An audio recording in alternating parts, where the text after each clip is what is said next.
I didn't. Hello, everybody. Welcome. Yes, it sounds like we're in the deep woods of Minnesota. The only thing we need is the cry of the loon. And since it's a full moon out there today, I think the loons are going to be out. That's possible. We can do that. It's strange that it's going through to you. These systems, I swear they work differently all the time. I just push buttons, and wish for the best. Well, there's a reason for that. There are in excess of 7 billion of us on the planet. And if you take two people who witness a individual event, you will have two different stories. And that means that there are 7+ billion perceptions that are creating the world that we exist in. So yes, everything is slippery, slidey. It's always mutating right in front of us. And if we put our allegiance on either side of the duality rope, the good side or the bad side, if there are such things, then we will align ourselves with those who will support our perception of the universe, but we'll also be fending off those who are going to attack our perception of the universe. So everything is like Jello. It hasn't really come, into a state of being gelled yet. And even after it is gelled, it's pretty wiggly wobbly. And I think that's the state of the material world that we exist in. Yeah, and that's the key about public education, because we got to get everybody to at least think the same thing, so we're on the same page, right? And then uniforming Western medicine and everything around the entire planet so that we're unified. It doesn't really matter what we're unified in, but actually getting unified at all. But using public education so everybody's at least manifesting somewhat of the same laws. Instead of seeing how it's all crazy and one you go around a corner and it's just insane, different world over there.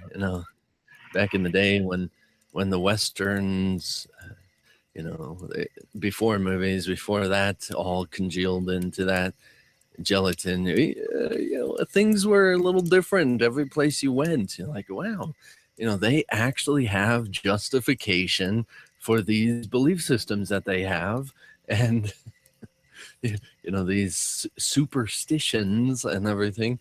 And when you go there, you like start experiencing it. You're like, wow, there really was dragons or something going on. And yeah, so we got this whole unification going on. And even though I don't completely agree with as far as physically and in my life with what public education is about and everything, but it's more so just understanding that, kind of getting everybody to think the same way. And I of course would be teaching something far different. But of course that opens the gateway, even as we talk about this and we talk about these things, is opening up that doorway, that gateway, or that box of so-called Pandora's, which allows us to manifest so many different things. It's not really a box, but I think you get my drift. Right. And one of the things that's going on with even a unification theme is that in the midst of that, there's still an inherent duality. And that's why, the world keeps rolling forward, is because duality is what feeds the idea that we are separate from each other. So even if you had everybody 99.9% on the same page, that page has, side one and side two. And if you're on side one of it, you're probably, dancing in the sunshine. But if you're on side two of it, you're probably singing in the rain. So you think I should get some coyotes going in the background here too? That'd be good. Well, coyotes are scavengers, and we do need scavengers because they do clean up our mess. And it seems like humankind is really quite good at making messes. We leave our trail blazed across the universe of consumption.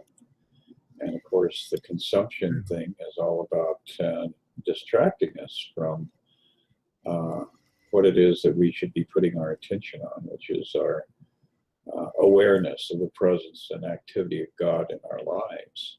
So as long as you need something, as long as you have to go to the store and get something, then you're engaged. You're hooked into this dream of mortal desire. Well, yes. You can be, and you can see that this body running around does what body does, let the dead bury the dead, in my eyes, is referring to quite literally just let the body do the body things. The body, you don't worry about it. Your reality, don't worry about it, what you do or what you say or where you go. Just let your dead object that is completely neutral to do whatever neutral things do, and that's gonna just be going wherever it goes. But if we actually are convinced and think that, yeah, oh, it is me, and I am this person, and I am this body, and when it's sick, I'm sick, then yeah, it gets a little complicated. But it does definitely make it seem easy. I mean, we think we understand the world now. Oh, we have laws and how it works. It makes sense, but it doesn't. Doesn't. Very true. And, any flat earther will be immediately capable of giving you all the support you need in recognizing that not everything operates on the laws that you believe in, because the only law there is the law of love, and all these other fabrications are just an attempt, once again, to make your journey in this world more visceral, more visceral and miserable, uh, because it's trying to convince you that you are a body, and that you can, in actual fact, croak.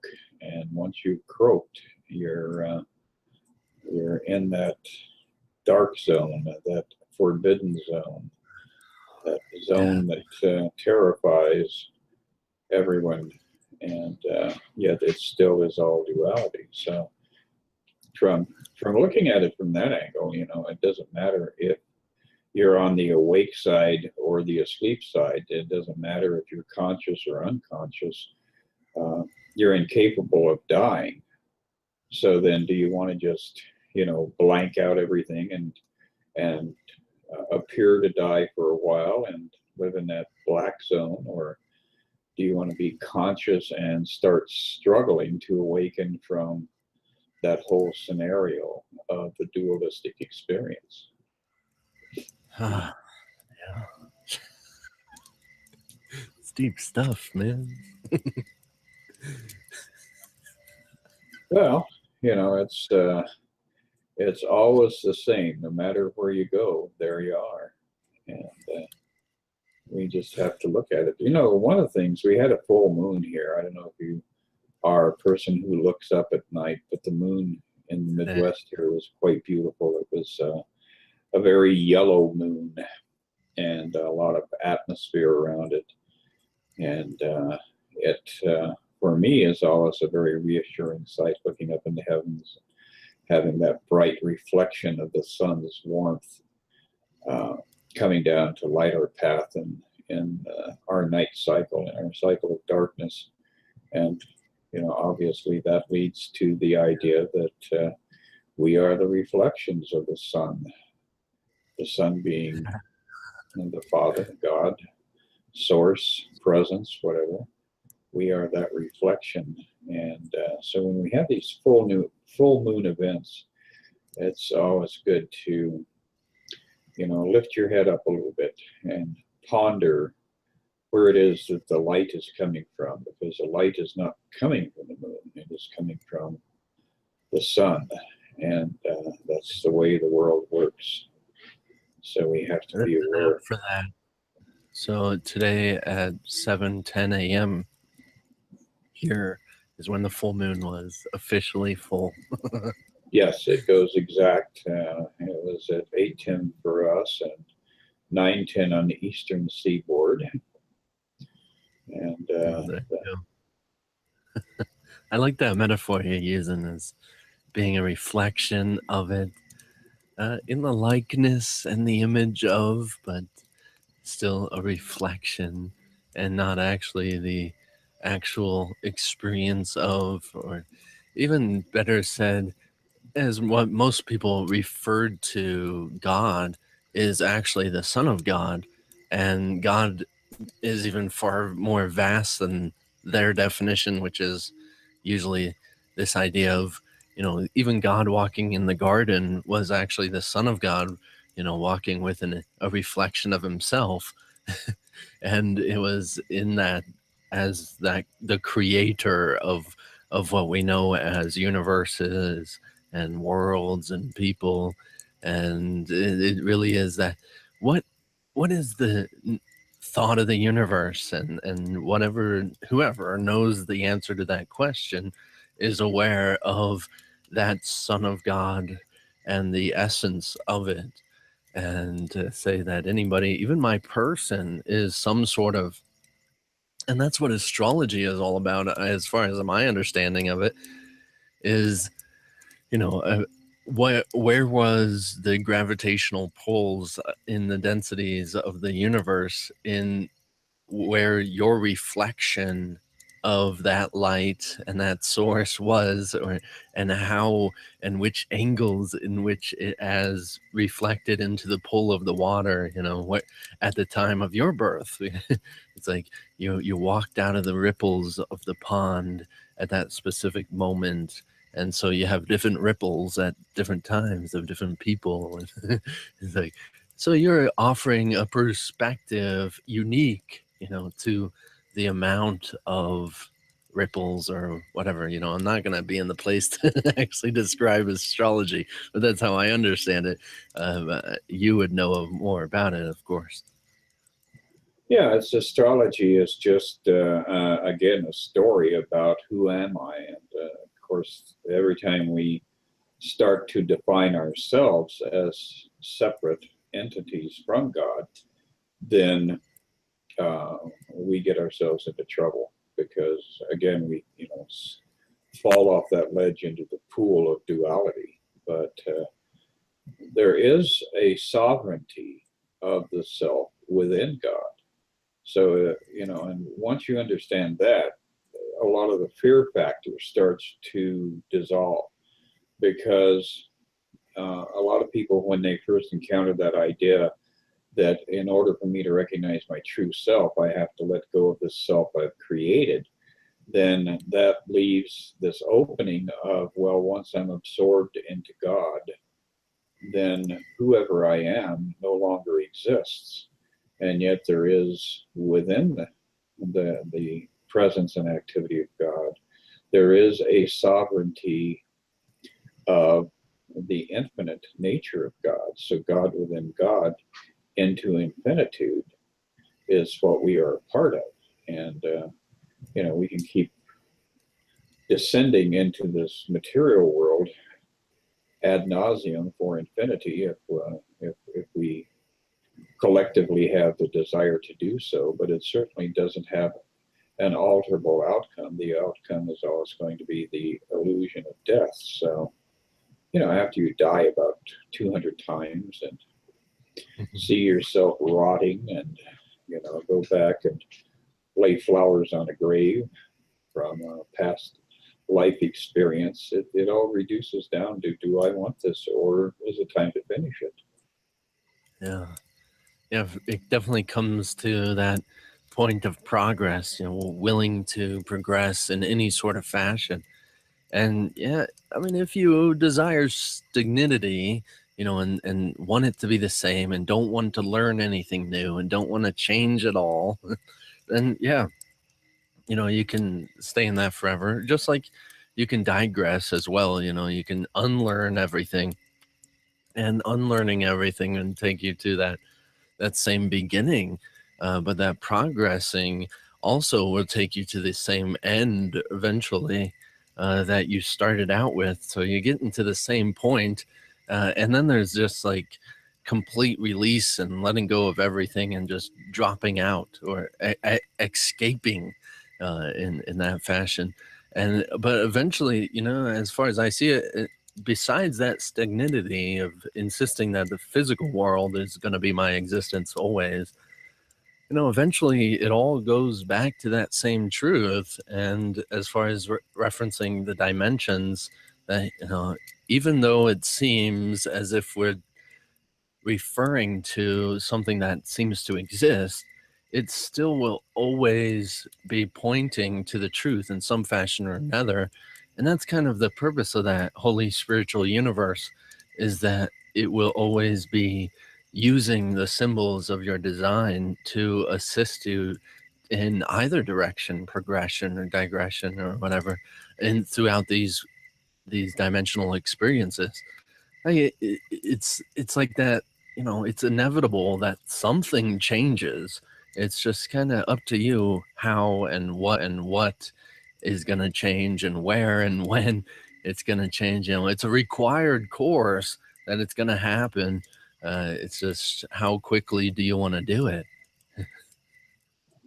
Yeah, that's definitely the way it works. And one of the real clear signals that pops up whenever you're starting to really make progress is when your anger comes along and you can't even really identify why you're angry. I mean, you want to kick the dog or cut off the guy in front of you in traffic, or do something violent in public, on London Bridge, whatever it is. Any of these things, this anger is beautifully illuminated in Course in Miracles for us, because it tells us that the reason that we are angry is because we are seeing something that isn't there. So that gets us back to that recognition that the world that we see is a projection that is coming from our mind. And so as we, bounce off of walls and have all these great adventures, whenever we're getting ourselves into deep water, into that deeper pond of experience, we realize that none of this is, in fact, real. And if you're in acceptance of that, then you can just walk through the pond without really getting, too muddied up. But if you're still in resistance to Walk on the pond. yes, well, if you're still in resistance, then you're able to, um, then you'll notice the alarm going off, and the alarm is your anger coming up. So it is kind of fun, because the Course gives us all these different ways of observing ourselves, so that ultimately we arrive at a point where we recognize the immensity of the power that we have, because we have, in fact, created a world that we believe to be true, that is very sensual. We can sense it on all different levels. We can get our orgasms out of it. But, Sensual healing. yes, well, be careful. You've already got 2 kids there. So you don't want to get too far out of line.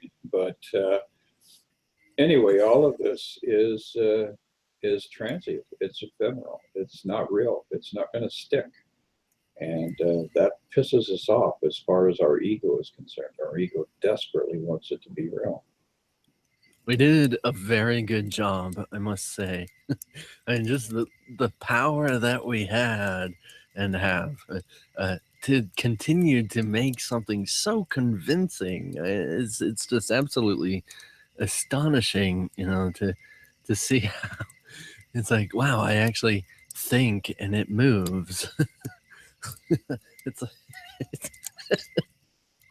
like, I think and it speaks, and it's actually attempting to speak my mind. It's going back to kind of what we mentioned at the beginning here, is that it's very convincing. It needs to move when you think of moving, so that you would recognize that, yes, it is you. This is you. This body is you. Yeah. Oh yeah, it's gonna say what you think. And so then we actually put it together like, oh wait, it is me. It's doing what I do. It's coming into light, even though it's in darkness. And it generally ends up with us going in that direction of martyrdom. And that's the thing, I think, that makes it such a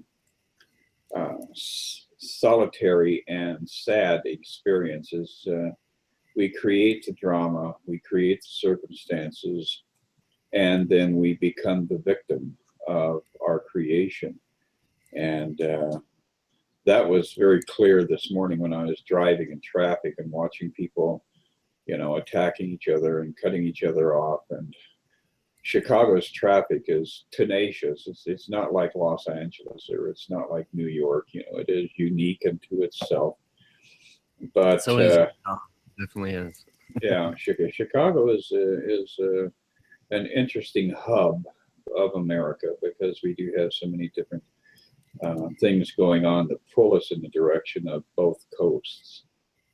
And it seems like Chicago is where the two coasts come together and kind of have some sort of a fusion of experience. And Chicago drivers are, again, very representative of that. And this morning's traffic, with that full moon kind of vibe going on, everybody was frantic. They wanted to get their ass over to Dunkin' Donuts and get their damn donut and their damn coffee and scoot on down the road.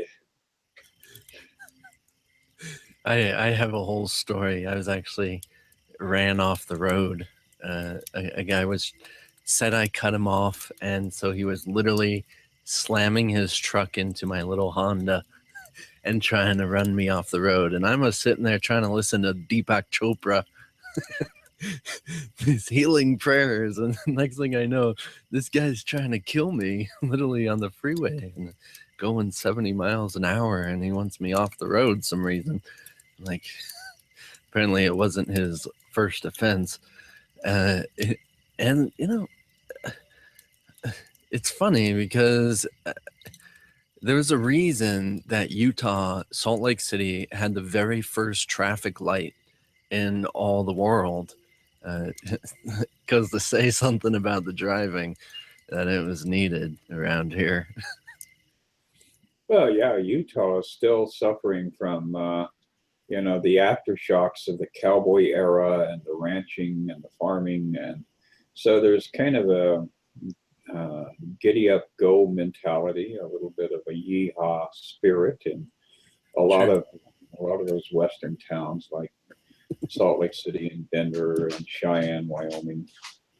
But ultimately, you have to, again, honor the fact that while you were daydreaming with Deepak in your Honda, there was some part of you that wanted to manifest the angry trucker with the shotgun in the back seat, or the back window, and cow manure on his mud flaps. And so there you go. Once again, what a power! The power that we have. You could manifest the most hideous experience and terrify yourself, and your ego is so gratified. It's like, yes, I must be real, because I almost got run off the road. I almost got run down by the spirit of the West as it was moving through the land. Kind of emphasizes that defense against the truth, I'm sitting there like driving, you know, probably about to just transcend, you know. And then he's coming over here. He's like, "Hey, no, you have to exist. Stay here.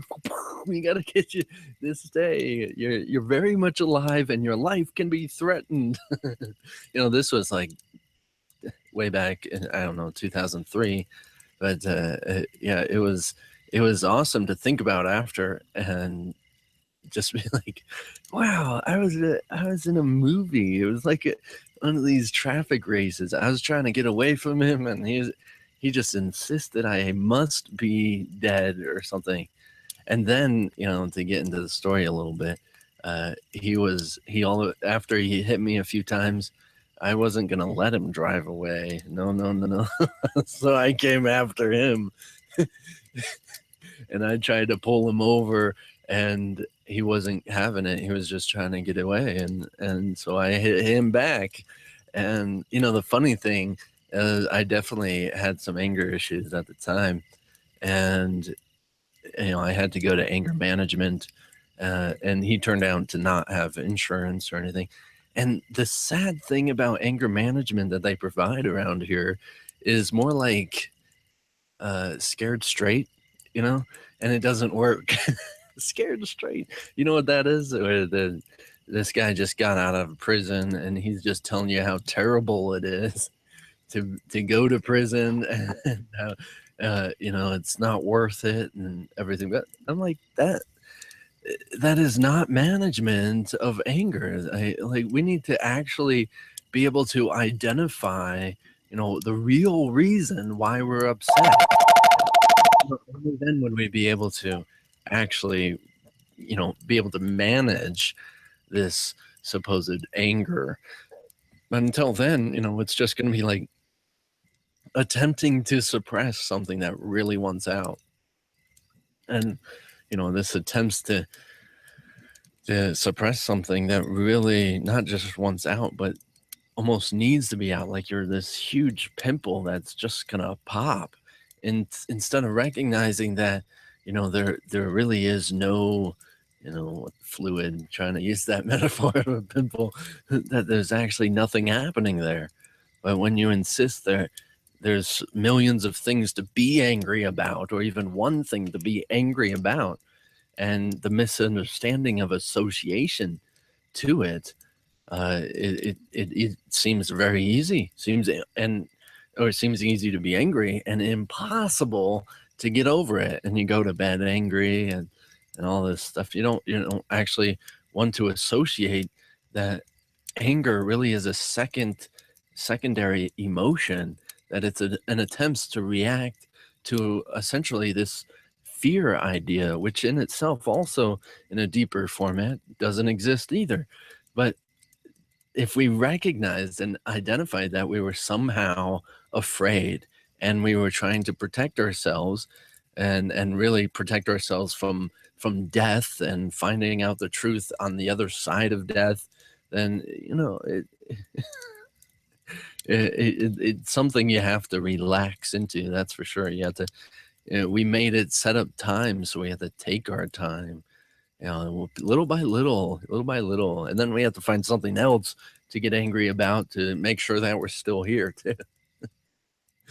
Yeah, and the thing that we do is we suppress it, so then it pushes down into, you know, the unconscious realm of the mind, and so we're not really addressing it. Then we're not really trying to resolve it. It just gets pushed back and pushed back, and you know, when it does come up, it's like it will come up as rage, because you put, you know, 200 pounds of anger into the subconscious, and expect it to just lay there inert.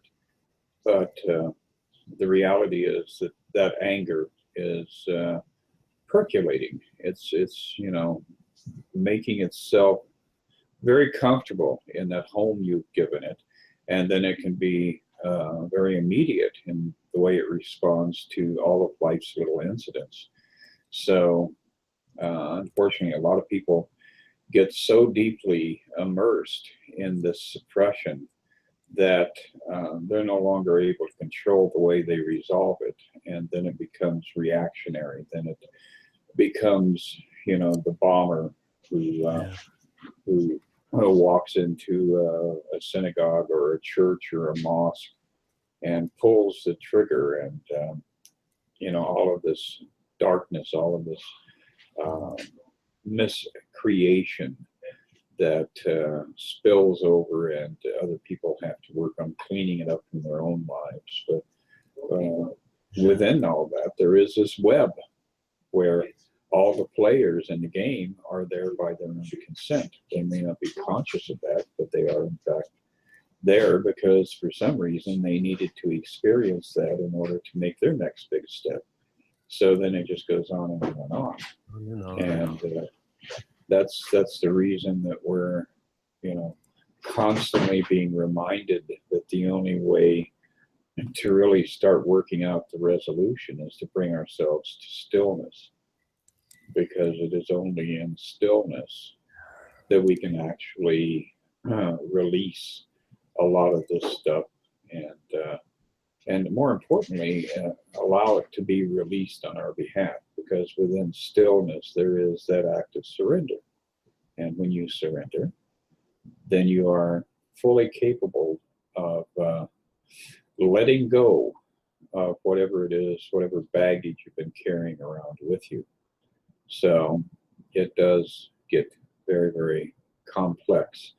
And the great wisdom of the ages is really based on a very simple solution. So that's how we address complexity, because our mind loves to create complexity.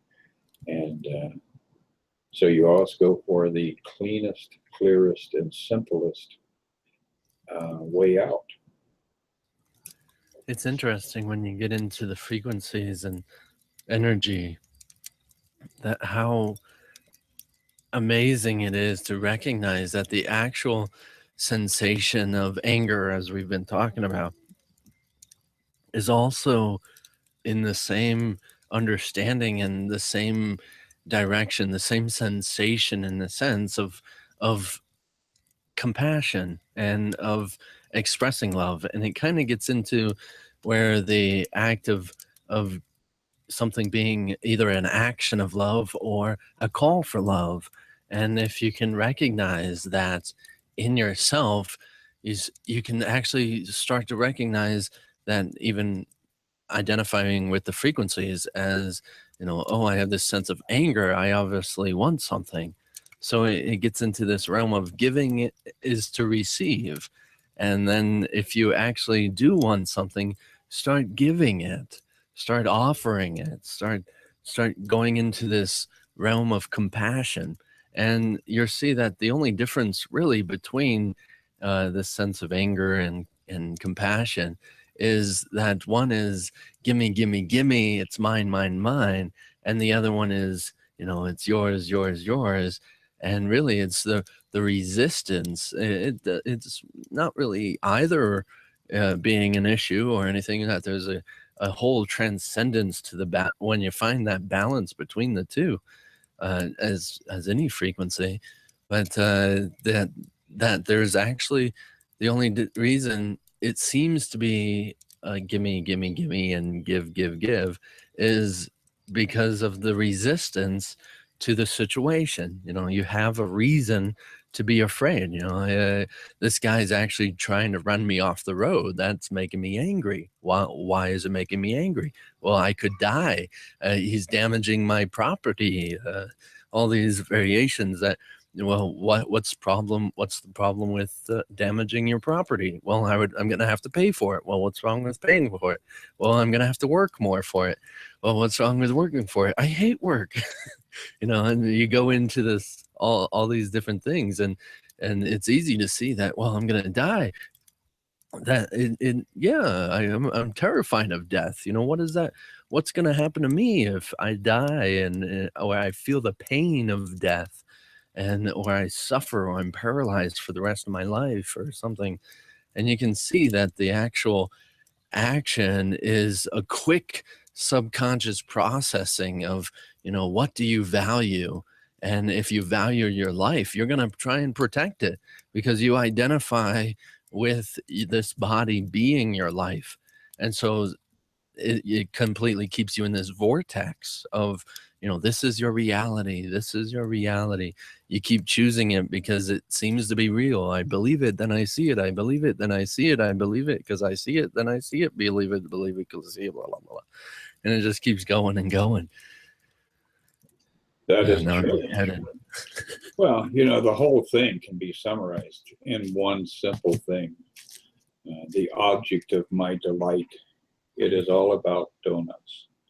See, and life in itself can be reduced to a donut. And you take the donut, break it in half, and I'll give you this half because you seem to be in need, and I have my appetite to address, so I'll take this half and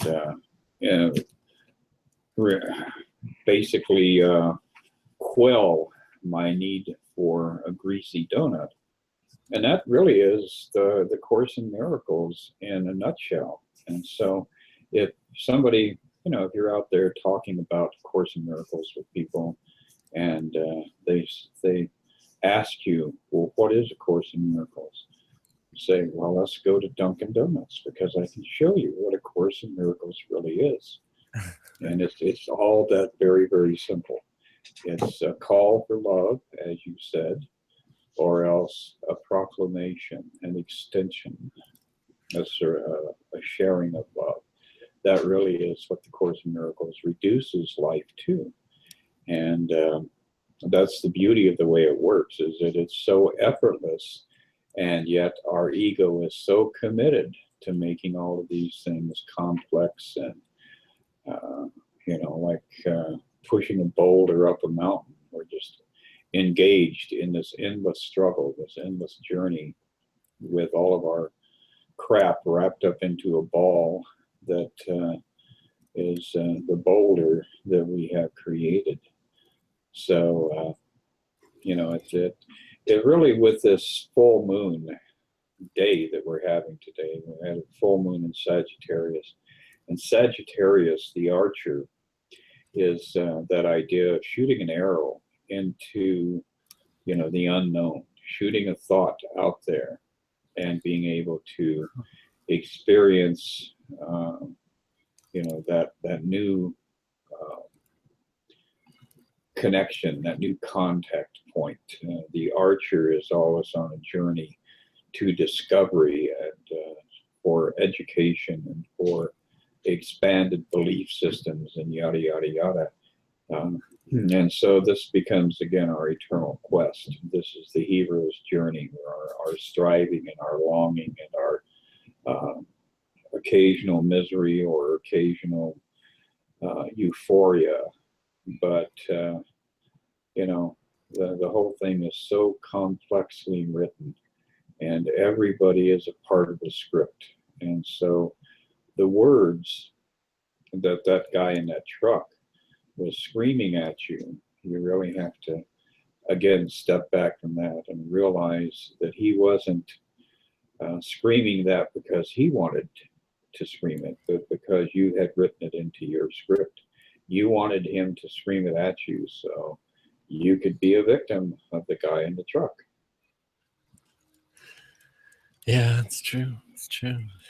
Seems like forever ago now, but yeah, I wouldn't trade it for the world, though. It was fun.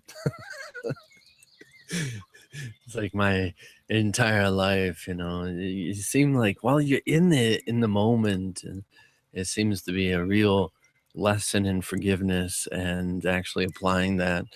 And then you look back on it and you're like, wow, I was so bored in high school at this time and this, that, and then you're like, I really learned patience. It's awesome that I've developed my person in this fashion and everything. And just to be able to come to A Course in Miracles, for one, and to be able to find, everything that I've found and the knowledge of, and to become this spiritual ego. Oh, it's so nice. Yes, but it's as you as you clearly identified it. Once again, it is still just an identity that is crafted to help you get through this stage of dealing with this world that we collectively created. And so having a spiritual ego can be really fun, but it can also be, like those belly dancers at midnight in the tent in the desert, very, very seductive.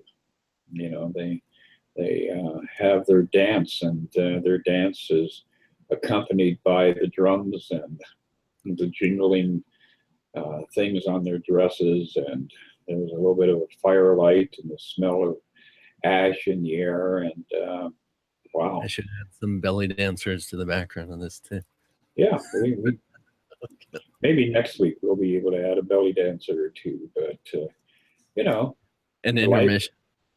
Well, and life gives us those opportunities, and even allows us to become inebriated with it. You have the wine, and you have the firelight, and you have the music, and you have the belly dancers, and it's like, oh my God, this is so wonderful. But then the following day you wake up and you've got the hangover, and the belly dancer actually took all the shekels out of your little pouch when she left after you passed out. So it is what it is. You're like, oh, wait, what? Why am I a body? Wait, what this happened?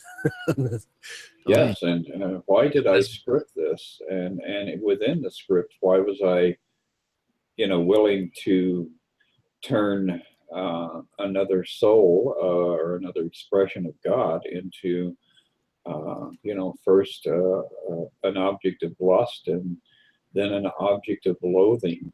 And that's how the ego always addresses everything. We either lust over it or we loathe it, because we have, as a result of our lust, discovered that it wasn't what we thought it was. Yeah, it's a pretty crazy thing just to think of the whole script and it being written and everything, and then at the same time having free will. It gets a little tricky in our understanding, and that really is alternate dimensional perspectives.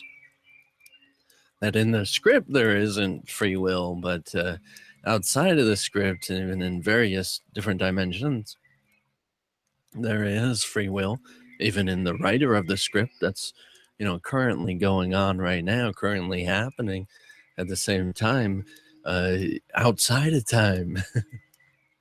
Well, and free will, from the direction that I perceive it from, is to experience the event, and then you have one of two responses that are available to you. You can either go away with loathing, or you can respond with love. And every time you respond with love, you heal the circumstance. So once again, you escape the attachment to it. And the attachment is what keeps it happening over and over again. So every time we choose again, and we consciously make a choice in the direction of love and forgiveness, we actually are exercising the highest level of free will. Yeah.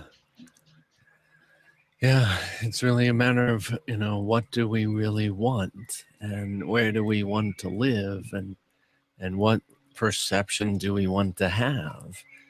What sensations, as it is so naturally easy, we're like pretty much choosing what kind of a kingdom do we want to be in. And if we think it's all about the body and all about the world, and then it's all about the food, it's all about the sensory perceptions and the pleasing of them and the pleasure and all that. But it's that, in its own right, that has its place, its time, and noble as it is, it's simply just the believing that you are actually the body, even as much as I use my voice right now. But at the same time, the identification to a higher consciousness, perceives this whole experience differently. and chooses differently.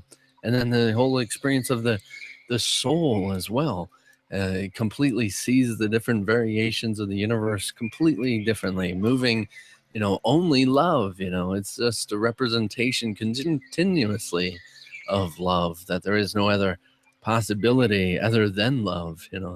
It's not so much just express love for that is who you are, but that love is who you are, so you can't do anything but love. And it's definitely a common misunderstanding to fall into this idea that, oh, I have to still go by the knowledge of good and evil and determine what is loving and what is not loving, and then only do the loving things. And that's still misunderstanding that you can't do something that doesn't exist. You can only do the love in which actually is the only thing that exists. Well, and the thing that I have observed is that, again, because of our conditioning in this realm, we have such a small concept of love. That happens over and over again. We diminish things. We have such a small concept of the power that we have as spiritual beings. We have such a tiny grasp of our magnificence and our omnipotence and our invulnerability.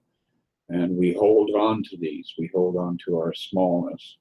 And sadly, love comes up in that same region. We have a small and very judgmental capacity for love.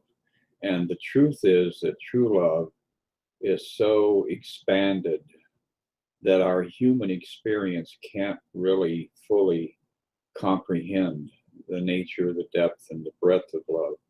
Because again, it all goes back into how everything is put together in kind of a big ball. It's all the same ball of wax, I guess you could say, as the old saying goes. Yeah. And I'm going to have to look that one up. I don't know where the hell that saying comes from, but I've heard it so many times. But, God, love, life, all of these things are synonymous.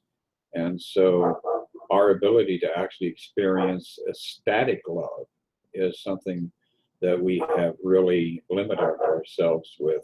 And that is the pursuit, but that is also the blockage, because it terrifies us, just the magnitude alone. Yeah, I definitely remember asking myself, what is love? Baby, don't hurt me. What is love? It was almost impossible to comprehend.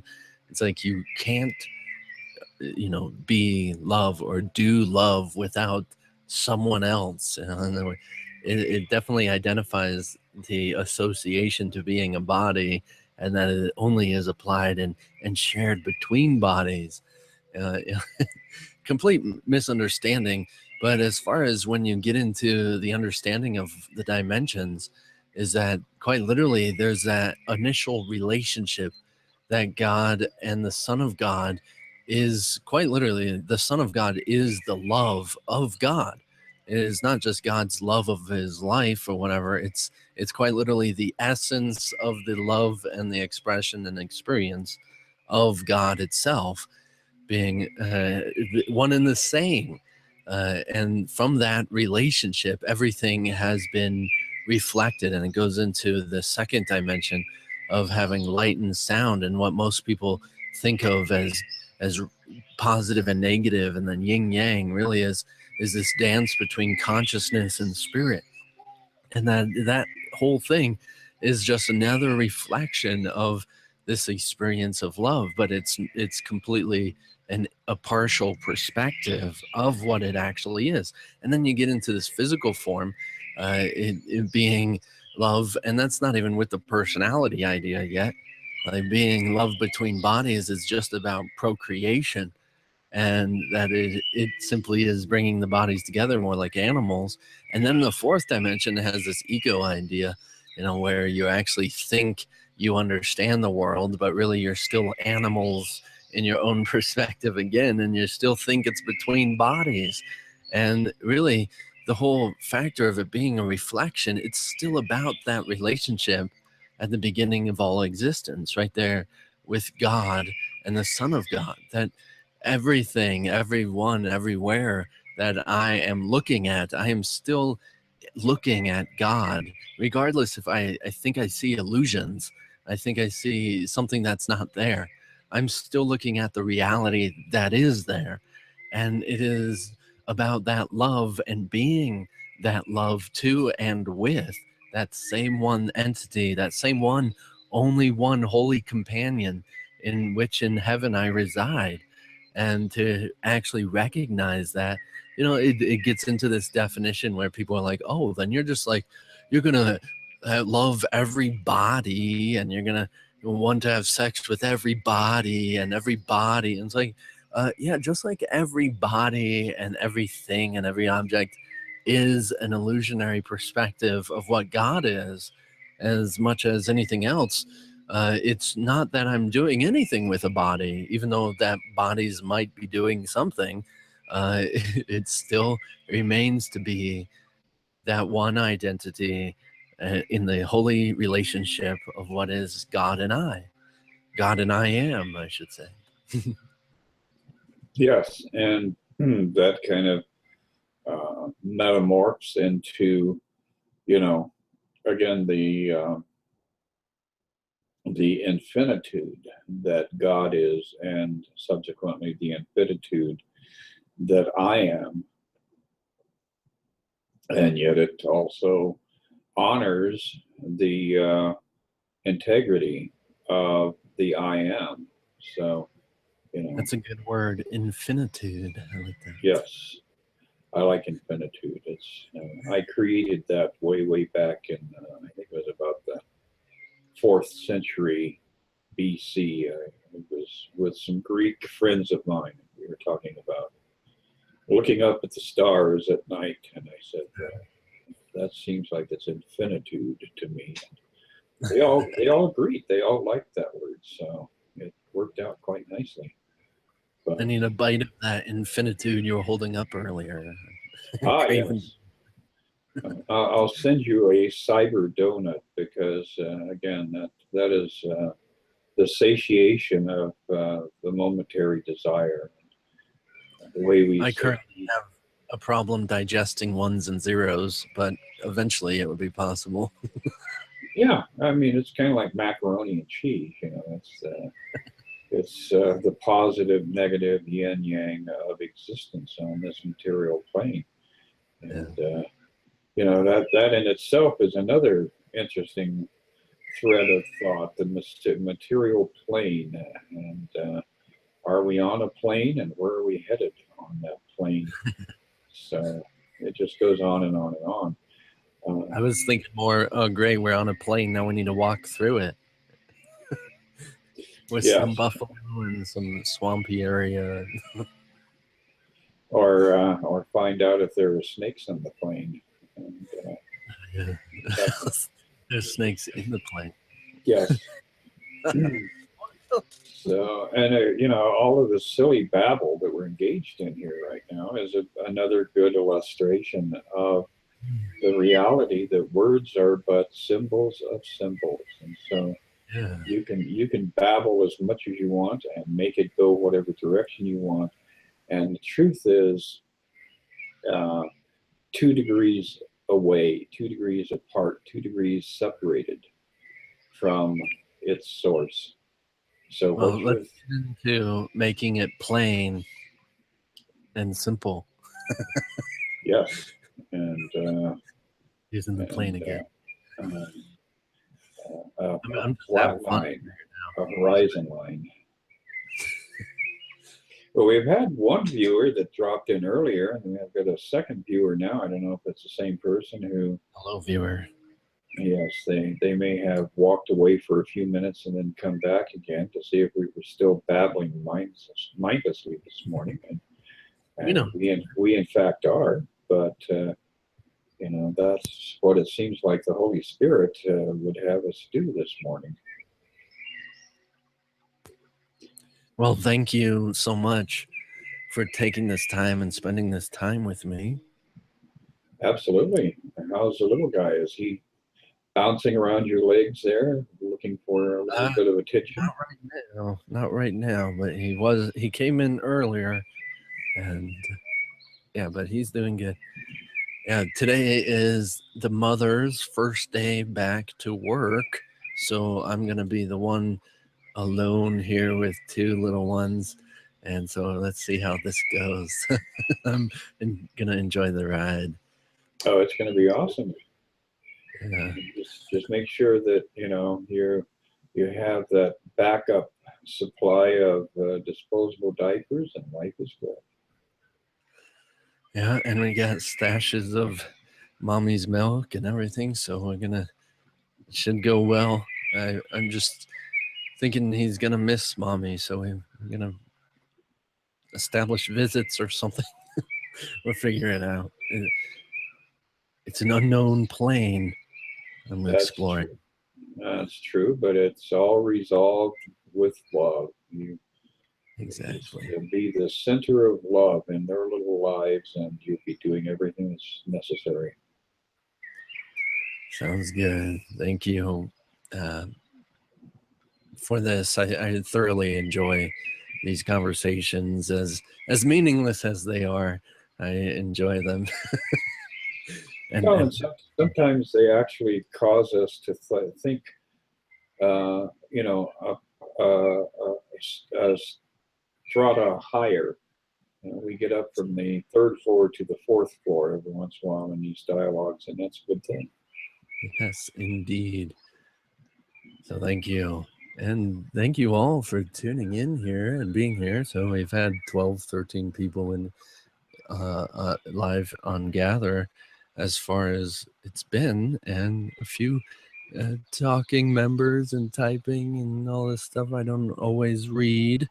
Uh, Well, and it is good for us to get feedback. So when we get the video up on YouTube and the podcasts up, definitely shoot us emails and give us feedback and let us know what you have to think. Because, if you have something that's a burning topic that would be grist for our discussions, you're helping us as we help you. How cool is that? I know both of our contact information I have up on my website, openandclear.com. I don't know if my information's on your website, but your website's on mine. Yeah, and I'm in the process of doing some changing on mine, but it will appear there. So nose around, you can find it. Okay. Sounds good. Okay, I'll talk to you next week. Sounds great. Have a happy day. You too. Bye.